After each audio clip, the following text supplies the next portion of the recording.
they have a healthy relationship with deadlines.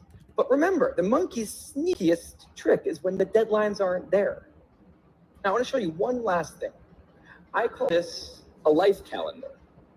That's one box for every week of a 90-year life. It's not that many boxes, especially since we've already used a bunch of those. So I think we need to all take a long, hard look at that calendar. We need to think about what we're really procrastinating on, because everyone is procrastinating on something in life. We need to stay aware of the instant gratification monkey. That's a job for all of us. And because there's not that many boxes on there, it's a job that should probably start today. Well, maybe not today, but sometime soon. Thank you.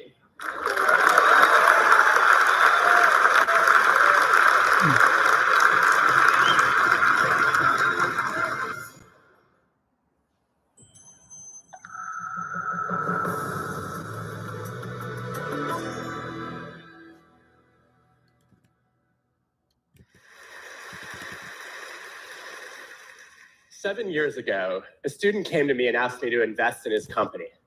He said, I'm working with 3 friends, and we're going to try to disrupt an industry by selling stuff online. And I said, okay, you guys spent the whole summer on this, right? No, we all took internships, just in case it doesn't work out. All right, but you're going to go in full-time once you graduate. Not exactly. We've all lined up backup jobs. 6 months go by. It's the day before the company launches, and there is still not a functioning website. You guys realize the entire company is a website. That's literally all it is. So I obviously declined to invest. And they ended up naming the company Warby Parker. They sell glasses online. They were recently recognized as the world's most innovative company and valued at over $1 billion. And now, my wife handles our investments. Why was I so wrong? To find out, I've been studying people that I come to call originals. Originals are nonconformists, people who not only have new ideas, but take action to champion them. They're people who stand out and speak up. Originals drive creativity and change in the world.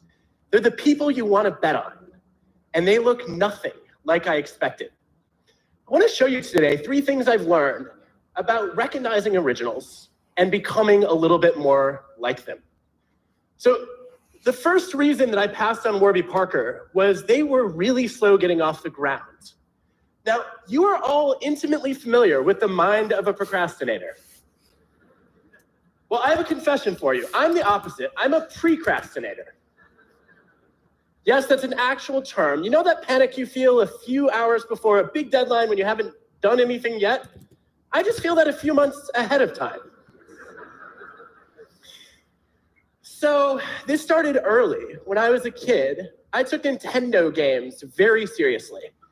I would wake up at 5 a.m., start playing, and not stop until I had mastered them.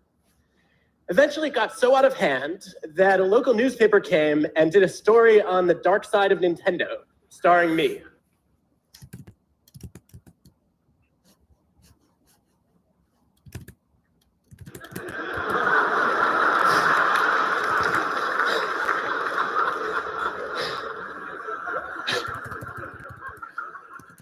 Since then, I've traded hair for teeth. But this served me well in college because I finished my senior thesis 4 months before the deadline. And I was proud of that. Until a few years ago, I had a student named Jihei who came to me and said, I have my most creative ideas when I'm procrastinating. And I was like, that's cute. Where are the 4 papers you owe me? No, she was one of our most creative students. And as an organizational psychologist, this is the kind of idea that I test. So I challenged her to get some data. She goes into a bunch of companies. She has people to fill out surveys about how often they procrastinate. Then she gets their bosses to rate how creative and innovative they are. And sure enough, the precrastinators like me who rush in and do everything early are rated as less creative than people who procrastinate moderately. So I want to know what happens to the chronic procrastinators. She's like, I don't know, they didn't fill out my survey. No, here are our results. You actually do see that the people who wait till the last minute are so busy goofing off that they don't have any new ideas. And on the flip side, the people who race in are in such a frenzy of anxiety that they don't have original thoughts either. There's a sweet spot where originals seem to live. Why is this? Maybe original people just have bad work habits. Maybe procrastinating does not cause creativity. To find out, we designed some experiments. We asked